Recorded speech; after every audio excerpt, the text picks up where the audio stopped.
안녕하세요. 더 배움 공무원 사회 경제 강의 맡고 있는 송정규입니다. 자, 오늘은 9번째 강의 시작하도록 하겠습니다.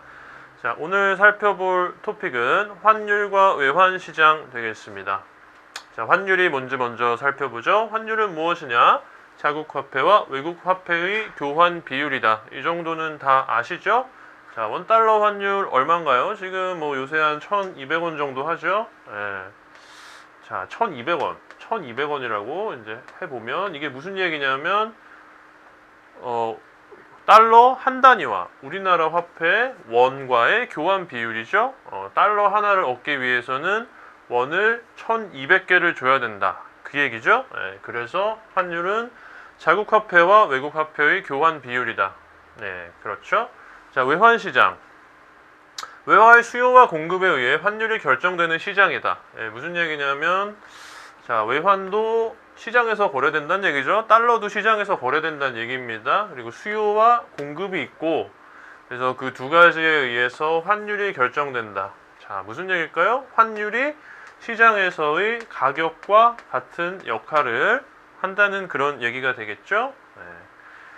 그리고 외화의 수요와 공급에 의해서 환율이 결정이 되니까 우리 외화의 수요와 공급 한번 살펴보죠. 외화의 수요, 상품의 수입과 국내 자본의 유출 등이 수요를 일으킨다. 이렇게 되어 있습니다. 자, 상품의 수입, 상품을 수입하면 외화의 수요가 생기죠. 왜 그럴까요? 자, 우리나라 기업이 뭐 미국에서 어떤 물건을 수입했습니다. 그럼 그 대금을 결제해야 되겠죠? 그럼 미국 기업이 그 결제 대금을 원화로 받을까요? 달러로 받을까요? 달러로 받겠죠?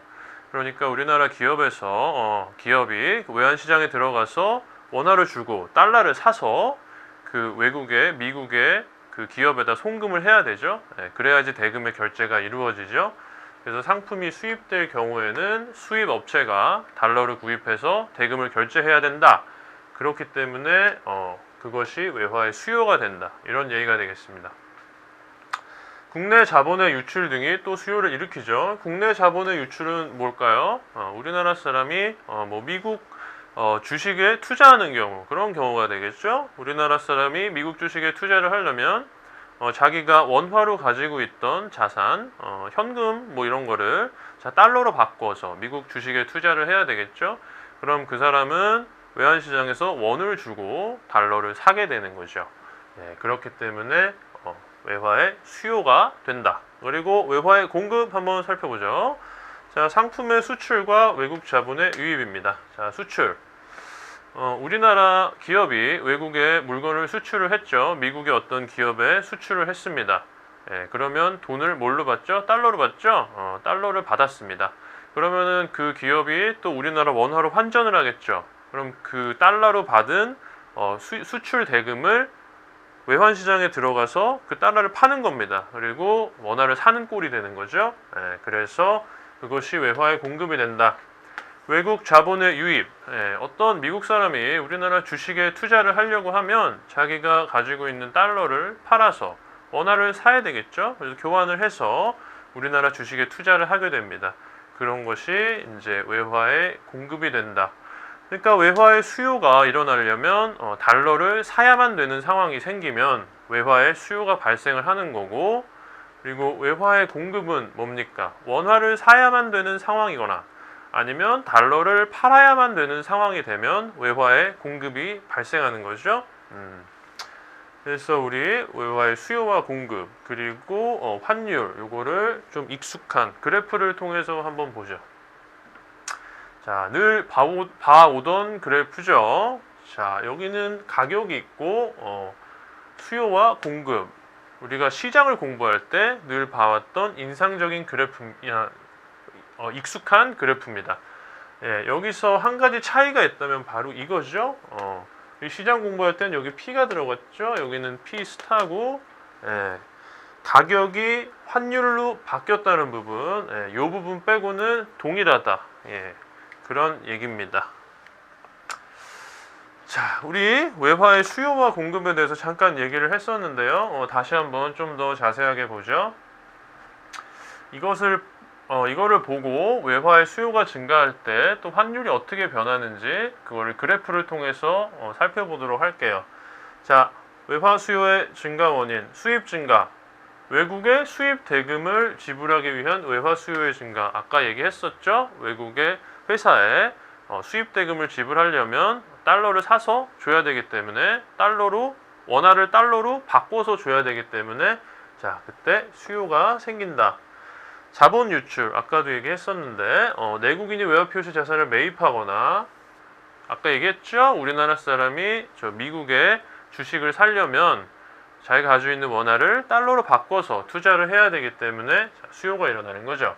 또 다른 원인, 외국인이 국내 자산을 매도하여 본국으로 송금할 때 자, 외국인이 우리나라 주식에 투자를 했어요. 이제 이익을 좀 봐서 아니면 좀 손해를 봐서 정리를 하려고 우리나라 주식을 팔고 그 자산을 자기 나라로 가져가서 유용하게 쓰려면 자기 나라 화폐로 교환을 해야 되겠죠.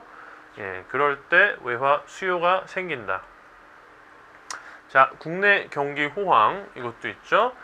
자, 국내 경기 호황으로 소비가 늘어남에 따라 수입품에 대한 수요도 함께 늘어나는 경우 수입 증가로 인해 외화 수요 증가. 자, 똑같은 얘기죠. 국내 경기가 호황일 때는 수입이 증가하기 때문에 외화 수요가 증가한다. 자, 그 얘기입니다. 그리고 그래프 통해서 한번 보죠. 외화 수요가 증가할 때 환율이 어떻게 되는지. 여러분 시장 우리가 공부할 때 시장에서 수요가 늘어날 때 가격이 어떻게 되는지 그거 생각하시면 쉽죠? 자, 올라가겠죠? 이것이 외화의 수요가 증가할 때 그래프의 변화입니다. 원래는 이제 수요가 여기 있었죠. 그런데 앞에서 살펴본 원인들 중에 하나가 발생을 해서 수요가 증가하는 거죠. 자, 수요가 증가하면 수요 곡선이 오른쪽으로 이동한다고 수없이 우리 얘기를 했죠.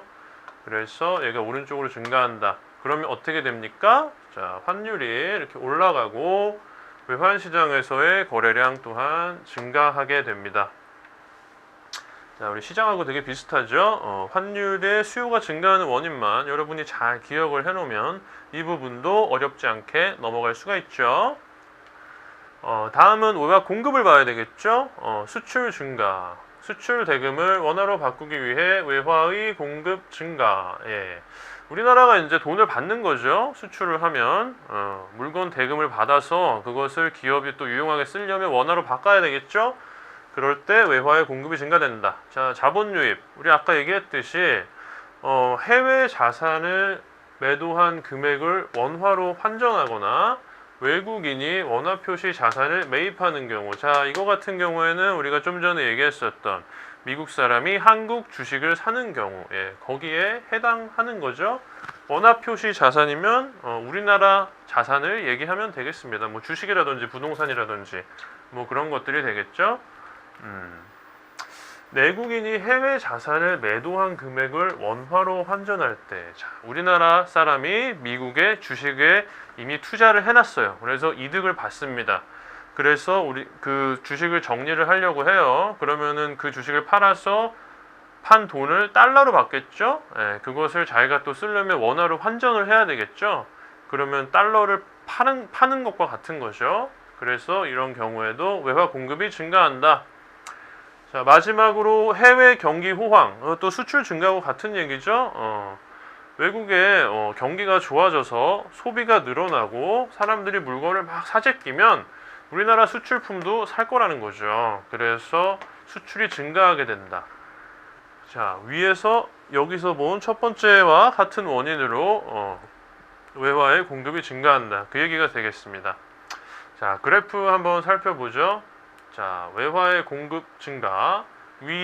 위에서 우리가 방금 살펴본 원인 중에 하나가 발생해서 자, 외화의 공급이 증가할 때 자, 어떻게 되나요? 시장에서와 마찬가지로 공급 곡선이 오른쪽으로 이동을 하게 됩니다. 자, 시장에서 공급 곡선이 오른쪽으로 이동을 했다면 자, 가격과 거래량에 어떤 변화가 일어날까요? 자, 이쪽으로 이동했을 때 가격은 하락을 하고 거래량은 늘어나겠죠? 자, 우리 시장에 대해서 열심히 공부를 했기 때문에 이거는 어려운 부분이 아니죠. 외화의 공급이 증가하는 원인, 그것에 대해서만 조금 여러분이 신경을 써주시면 이 부분도 무리 없이 넘어갈 수 있다. 이렇게 말씀드릴게요.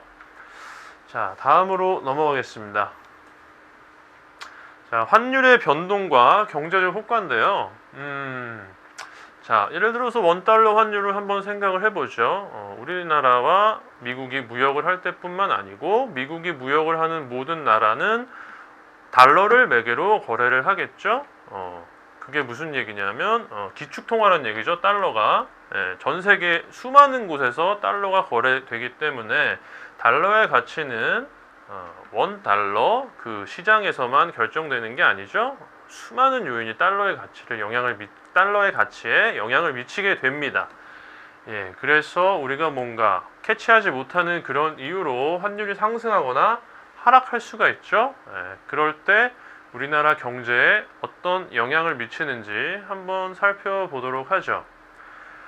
자, 환율이 상승할 때 환율이 상승하면 수출이 증가하고 수입이 감소한다. 자, 경상수지가 개선이 된다.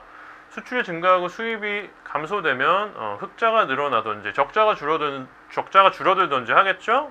그래서 경상수지가 개선이 된다. 자, 물가는 상승한다. 그리고 외채 상환 부담이 상승한다. 자, 이 얘기가 무슨 얘기인지 한번 살펴보죠.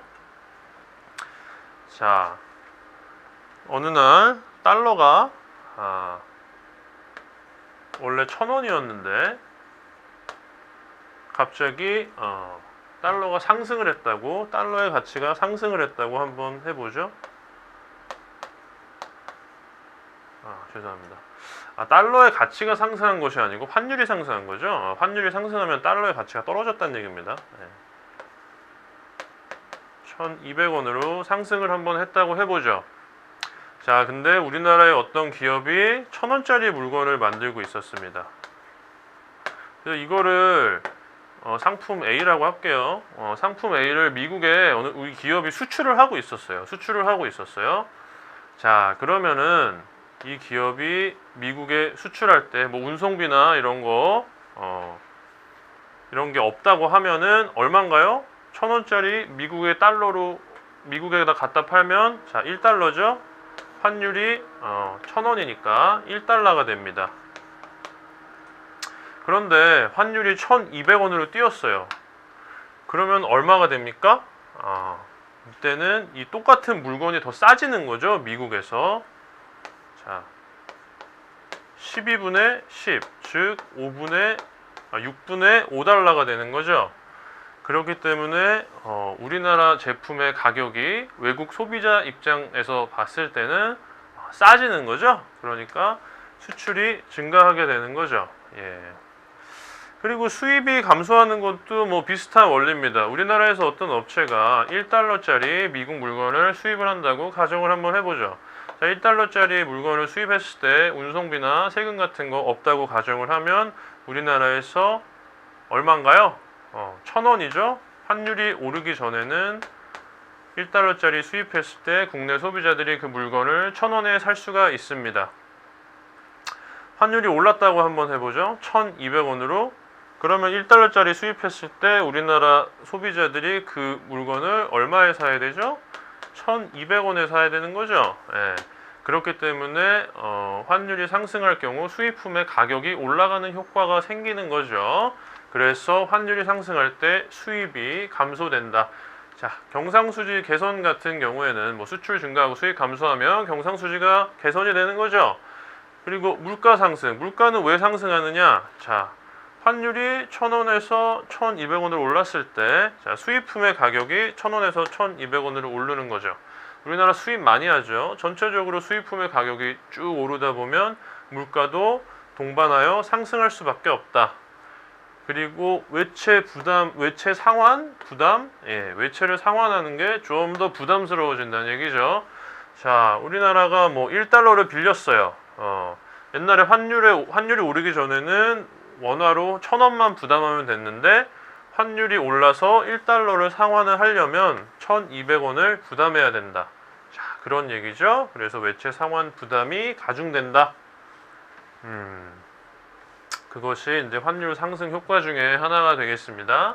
자, 환율 하락의 효과 한번 보죠. 자, 수출은 감소하고 수입은 증가한다. 앞에서 본 것과 정확히 반대되는 내용으로 보면 되죠. 자, 환율이 원래 1,000원이었다고 가정을 해봅시다. 그런데 환율이 어느 날 800원이 됐어요. 네, 800원이 됐죠? 그러면 수출은 감소합니다. 자, 아까와 마찬가지로 우리나라가 어떤 재화를 수출을 하고 있어요. 그런데 그 재화의 가격이 1,000원입니다. A라는 재화의 가격이 1,000원이에요. 자, 미국 사람들이 이거를 사가는 거예요. 우리나라가 수출을 하는 거죠.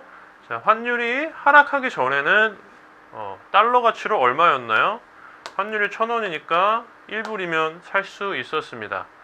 자, 그런데 환율이 800원으로 떨어지면 어떻게 되나요? 1달러가 아니라 자, 10분의 8달러가 되는 거죠. 그래서 4분의 5달러로 상승합니다. 이렇게 환율이 하락하면 미국 소비자 입장에서는 한국에서 생산되는 물건의 가격이 상승하는 그런 효과를 가지게 되죠. 그렇기 때문에 우리나라 물건이 비싸졌으니까 수출이 감소가 되죠. 자, 수입은 증가되죠. 자, 1달러짜리 물건을 수입을 한다고 했을 때 환율이 하락하기 전에는 우리나라 소비자들이 그 물건을 사려면 1,000원을 지불을 해야 됐어요. 그런데 환율이 하락을 한 후에는 이 물건을 사려면 우리나라 소비자들이 800원만 지불하면 되겠죠. 그렇기 때문에 수입이 증가한다. 자, 경상수지는 악화가 되겠죠. 수출이 감소하고 수입이 증가하면 경상수지는 악화가 됩니다. 물가, 수입품의 가격이 하락하므로 물가 또한 동반하여 하락하게 됩니다. 자, 외채 상환 부담. 아까와 마찬가지로 우리나라가 1달러를 빌렸어요. 1달러 갚아야 되는데 환율이 하락하기 전에는 1,000원을 주면은 우리나라 돈으로 1,000원을 주면은 그 외채를 갚을 수가 있었죠. 1달러를. 그런데 환율이 하락하면은 우리나라 돈으로 한 800원만 부담하면 되니까 자, 외채 상환 부담이 하락하는 거죠. 빌린 돈 좀 싸게 갚을 수 있다. 이런 얘기입니다. 자, 고정환율제도와 변동환율제도 한번 보죠. 자, 고정환율제도 뭔가요? 정부나 중앙은행에 의해 환율이 결정된다. 정부나 중앙은행에 의해서 공권력이 이제 환율을 결정을 한다는 건데요. 이것은 이제 매우 극단적인 얘기고요. 현대에서는 정부나 중앙은행이 환율 시장에 개입을 해서 가격을 조정해주는 역할을 하죠. 그런 얘기입니다. 자, 정부나 중앙은행이 외환 시장에 개입한다. 그 얘기가 현대에서는 고정환율 제도에 대한 얘기가 되죠. 장점, 환율이 예측 가능하다. 그렇죠. 환율이 어느 날 갑자기 확 떨어진 거예요. 뭐 환율이 2,000원이었는데 갑자기 1,000원으로 떨어졌다. 그러면 우리나라 기업들, 수출 기업들은 외국에서의 가격 경쟁력을 상실하겠죠. 그래서 뭐 망할 수도 있다. 그런 경우에 정부와 중앙은행이 개입해서 그 우리나라 기업을 보호해주기가 편하다. 뭐 그런 얘기입니다. 국제 수지가 안정된다. 어느 날 우리나라 적자가 막 심해요. 그럼 환율을 조정을 해서 수입품의 가격이 좀 더 우리나라 소비자들이 좀 더 비싼 가격을 주고 수입품을 살 수 있도록 환율을 조정을 해서 수입품의 소비를 좀 줄일 수가 있겠죠. 그러면은 국제 수지가 안정이 되겠죠. 경제 정책의 유효성이 증가된다. 이것도 복잡한 얘기인데요. 이거 간단하게 생각을 해볼 수는 있겠죠.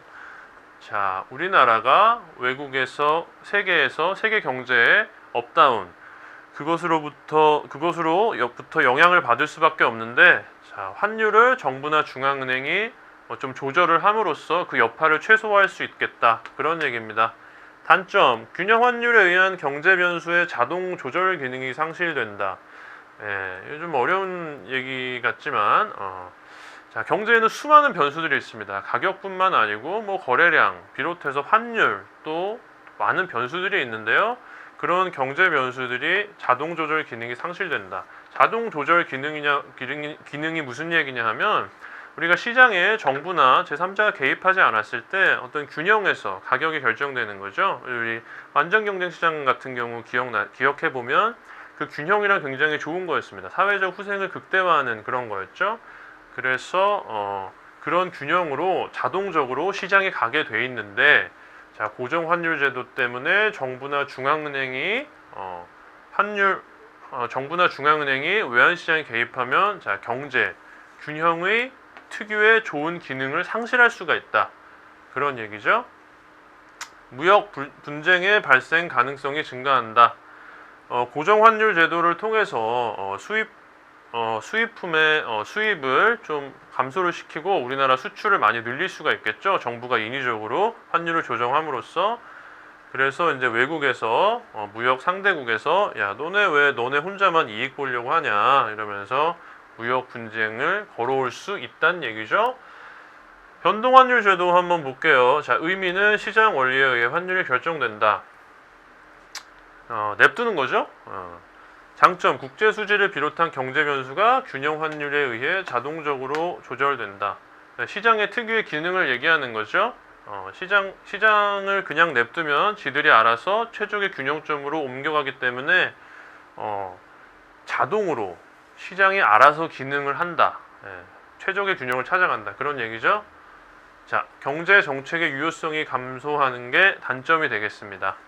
자, 우리나라에서 뭐 정부가 재정 정책이나 통화 정책 이런 거를 통해서 이제 경제 정책을 펼치는데요. 변동 환율 제도 같은 경우에는 이것도 경제 변수죠. 이거를 통제할 수가 없기 때문에 경제 정책이 원하는 대로 안 될 수가 있다. 그런 얘기입니다. 다음 보죠. 7번. 국제수지의 의미와 국제수지표. 자, 국제수지는 뭔가요? 한 나라가 일정 기간 동안 수취한 외화와 지급한 외화의 차액이다. 외화의 지급은 빠져나간 건 마이너스, 외화의 수취. 우리가 받은 건 플러스. 그런 얘기죠. 그래서 여러분들이 요걸 보실 줄 알아야 됩니다. 국제수지에는 자, 경상수지와 자본수지와 금융계정 그리고 오차및 누락이 있고 또 경상수지에는 상품수지, 서비스수지, 본원소득수지, 이전소득수지 이런 게 있다. 요거를 여러분들이 다 아셔야 되죠. 그래서 우리가 항목별로 한번 살펴보면 자, 상품수지는 뭔가요? 재화의 수출입으로 인한 외환거래 차액 뭐 자동차 수출하고 수입하고 그런 재화를 수출입함으로써 우리 대금을 지급한다든지 우리가 대금을 받는다든지 그런 과정이 다 있겠죠. 그때 생긴 외환거래 차액을 상품 수지라고 한다. 서비스 수지. 자, 서비스. 대표적인 거 여행입니다. 뭐 머리 자르러 미국에 가진 않으니까요. 헤어샵 같은 그런 서비스가 아니고 자, 여행이 주된 얘기가 되겠죠. 자, 서비스의 수출입으로 인한 외환거래 차액. 중국 사람이 우리나라에 얼마나 와서 얼마나 많은 돈을 쓰고 갔느냐. 우리나라 사람이 또 외국에 나가서 얼마나 썼느냐. 그런 차액을 계산한 것을 서비스 수지라고 합니다. 자, 본원소득 수지는 뭔가요? 본원소득 수지 한번 읽어보죠. 근로소득과 근로소득 그리고 투자수익으로 인한 외환거래 차액입니다. 우리나라에서 일하는 외국인 노동자들이 우리나라에서 월급을 받아서 돈을 벌어서 본국으로 송금을 하는 거. 자, 본원소득 수지에 해당이 되겠죠? 근로소득, 투자수익. 예. 외국인 투자자가 우리나라에 들어와서 주식시장에서 투자를 해서 거기서 차익을 뭐 받던 손해를 받던 그것을 이제 본국으로 송금하는 거 그런 것을 이제 죄송합니다. 본원소득 수지에는 주식시장 이거는 포함되지 않죠. 주식시장은 자 금융계정에 포함되는 것이고요. 근로소득 이외에 투자수익, 이자나 배당 이런 거죠. 외국인 주주가 우리나라 뭐 예를 들어 삼성에 어떤 외국인 주주가 있어요. 연말이 되면 삼성에서 주주들한테 배당을 하죠. 예, 그 배당금을 본국으로 가져가게 됩니다. 예, 그런 것이 투자수익, 본원소득 수지에 포함이 되는 거죠. 이전소득 수지. 대가 없이 주고받은 외환거래의 차액, 뭐 동남아의 어느 나라에 쓰나미가 나가지고 우리나라가 얼마를 원조해줬다. 그것이 여기에 들어가는 것이 되겠습니다. 자, 그럼 자본 수지는 뭘까요? 자본 이전, 비생산, 비금융 자산 거래에 의한 차액. 뭐 우리나라 사람이 외국에 토지를 매입한다든지 뭐 그런 게 여기 포함이 되겠죠? 금융계정. 자, 제가 아까 잠깐 실수를 한 부분이 이거죠. 자, 직접 투자 등 금융자산 거래와 준비자산의 증감을 포함. 그 외국인이 우리나라에 투자했던 주식에 투자했던 투자금을 빼간다든지 뭐 그런 것이 이제 금융계정 직접 투자로 인한 발생하는 외환거래의 차액을 이제 금융계정에 포함된다 이렇게 되겠습니다. 또 오차 및 누락 조정하는 과정이 필요하겠죠. 자, 통계적으로 모든 것이 정확한 건 아니니까요. 예, 그래서 국제수지의 의미와 국제수지표 여러분 보실 줄 알아야 된다 그 얘기죠. 자, 챕터 5 연습 문제로 한번 가볼게요. 자, 페이지가 몇 페이지인가요? 자, 341페이지죠. 자, 이게 문제에 제시된 내용이죠. 자, 질문은 다음 내용이 공통적으로 설명하고자 하는 경제학적 개념은. 자, 어떤 의사는 의료기술도 뛰어나고 문서 작성도 비서보다 잘한다. 그러나 문서 작성은 비서에게 맡기고 자신 의료 행위를 전담한다. 자, 그리고 한국은 핸드폰과 라디오의 생산비가 모두 중국보다 비싸지만 상대적으로 라디오보다는 핸드폰의 생산비가 더 저렴하다. 자, 상대적인 생산비가 더 저렴하다. 바로 비교 우위 얘기죠. 자, 어떤 의사는 의료기술도 뛰어나고 문서 작성도 비서보다 잘한다. 그렇지만 이 사람은 의료 행위만 한다는 얘기는 좀 더 가치가 높은 일에 집중적으로 투자를 한다는 얘기입니다. 그래서 이것은 뭐 볼 것도 없이 비교 우위에 관한 얘기죠. 그래서 답은 2번이 되겠습니다. 자, 질문 두 번째 질문 한번 읽어보죠. 앞으로 원달러 환율의 하락과 원엔 환율의 상승이 예상된다. 아래 보기에서 합리적인 판단을 고르시오. 자, 달러 환율은 하락할 것 같고 앞으로 자, 원엔 환율은 자, 상승할 것 같은 지금 그런 예감이 드는 거죠. 자, 그래서 현명한 판단을 하는 걸 보기 중에서 고르면 되겠습니다. 자, 기억 엔화 표시 외채 상환을 미룬다. 엔화가 원엔 환율이 계속 상승하고 있는데 그 엔화 표시 외채 상환을 미루면 시간이 지날수록 원엔 환율이 올라감에 따라서 외채 상환의 부담이 더 커지게 되겠죠. 똑같은 1,000엔을 우리가 갚으려면 더 많은 원화가 필요하기 때문에 외채 상환을 미루는 것은 적절하지 않은 거죠.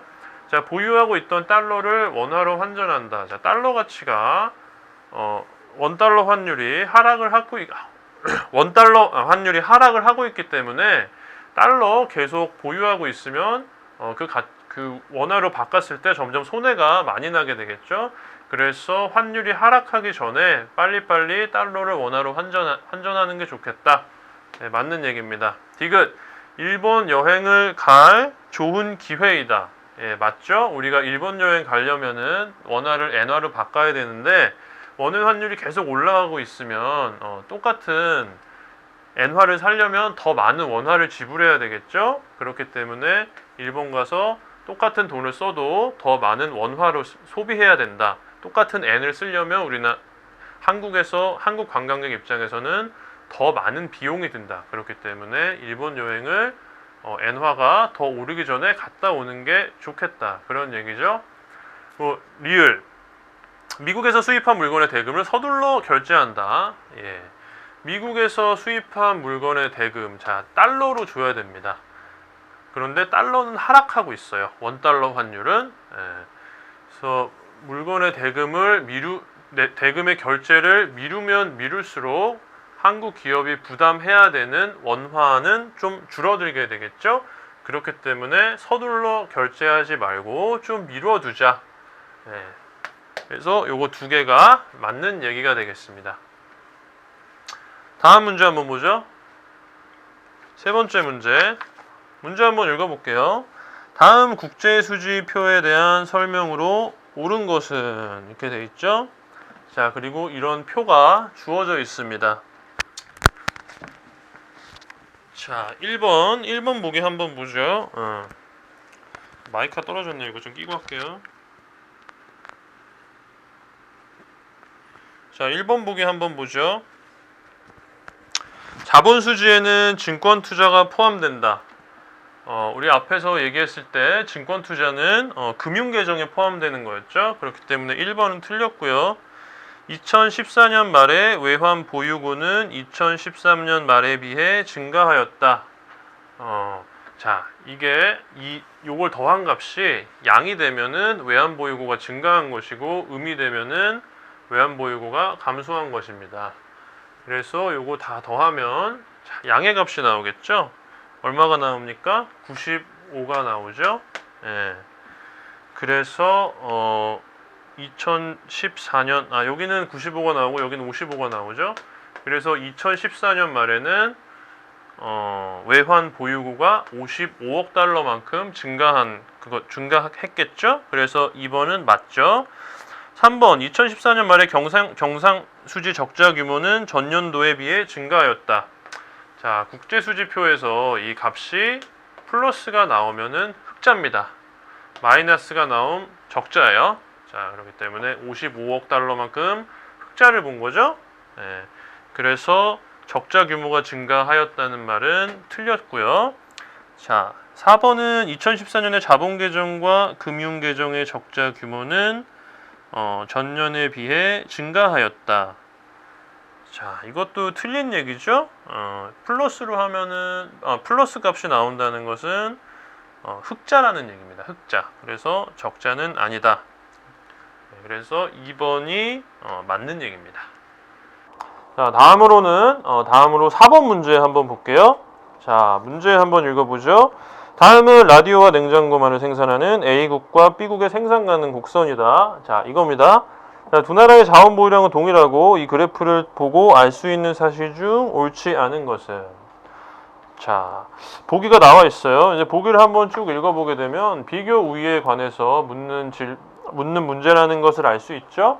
자, 우리가 비교 우위에 대해서 알아보려면 비교를 통해서 어떤 나라가 어떤 물건을 수출하고 수입하는지 알아보려면 무엇을 해야 되죠? 상대적인 생산비를 계산을 해야 되죠. 그래서 상대적인 생산비는 뭐를 통해서 계산을 할 수가 있나요? 기회비용을 통해서 계산할 수가 있죠. 그래서 우리가 기회비용을 한번 계산을 해보는 그런 시간을 한번 가져보죠.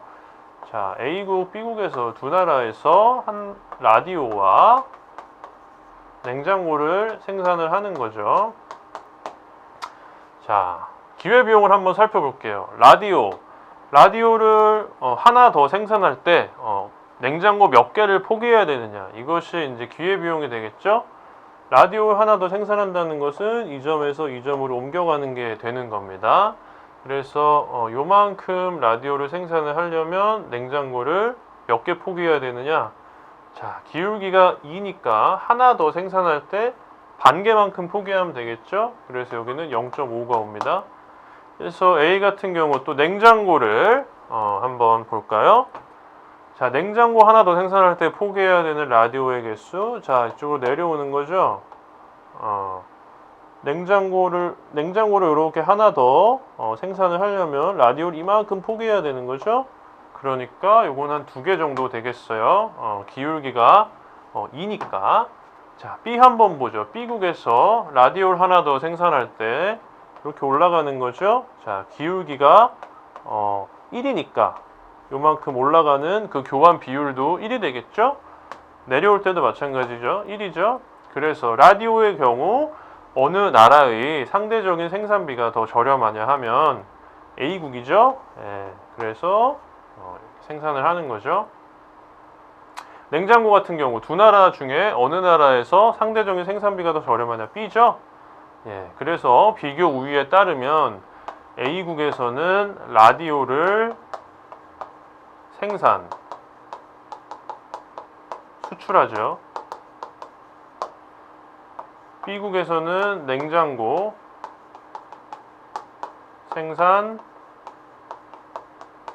수출하죠. 그리고 A국 같은 경우에는 냉장고 수입하죠.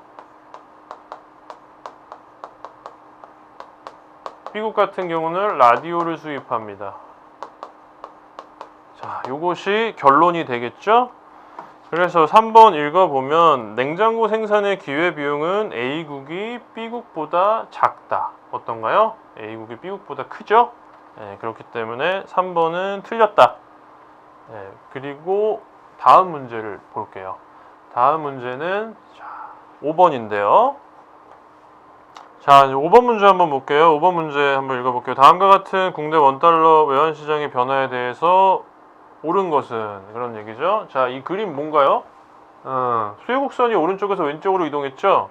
이것은 외환 수요의 감소가 일어났다는 그런 그래프가 되겠죠. 그래서 보기를 보면서 이제 뭐가 맞는지 한번 보죠. 1번 국내 물가의 상승 때문에 발생할 수 있다. 자, 국내 물가가 상승하면 어떤 일이 일어나는지 한번 보죠. 자, 물가가 상승했다는 얘기는 자, 우리나라 제품 가격, 재화 가격이 상승했다는 얘기죠. 예. 재화 가격이 상승했다는 얘기는 우리나라 이걸 수출을 했을 때 뭐 미국이나 다른 외국에서 소비자들이 똑같은 물건을 더 비싼 값을 주고 구매를 해야 된다는 얘기입니다. 그렇기 때문에 재화 가격이 상승하면 물건 값이 비싸지니까 수출 감소가 일어나게 되겠죠. 수출이 떨어지죠. 수출은 외화의 공급과 관련된 거죠. 그래서 수출이 늘어나면 외화 공급이 늘어나고 수출이 줄어들면 외화 공급이 감소하게 됩니다. 그렇기 때문에 이건 공급에 관한 얘기죠.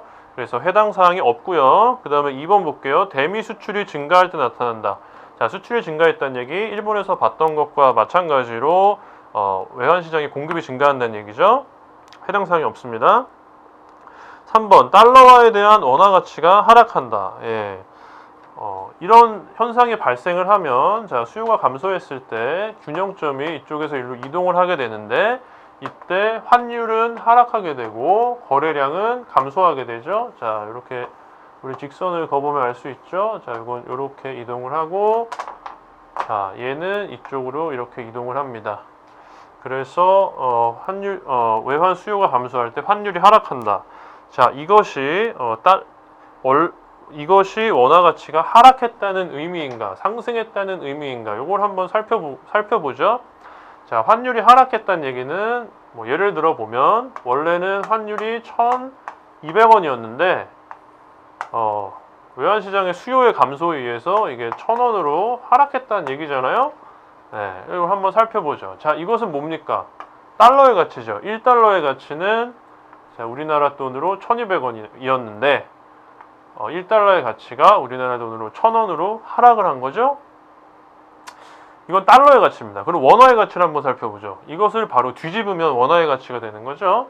그래서 얘를 뒤집으면 1,200분의 1 달러가 되는 거죠. 이게 1원이 되는 겁니다. 얘 한번 뒤집어 볼까요? 1,000분의 1달러가 1원이 되는 거죠. 여기 뭔가 누가 더 큰가요? 예, 얘가 더 크죠? 두 번째 게. 그래서 환율이 하락했을 때는 원화의 가치가 상승하는 거죠.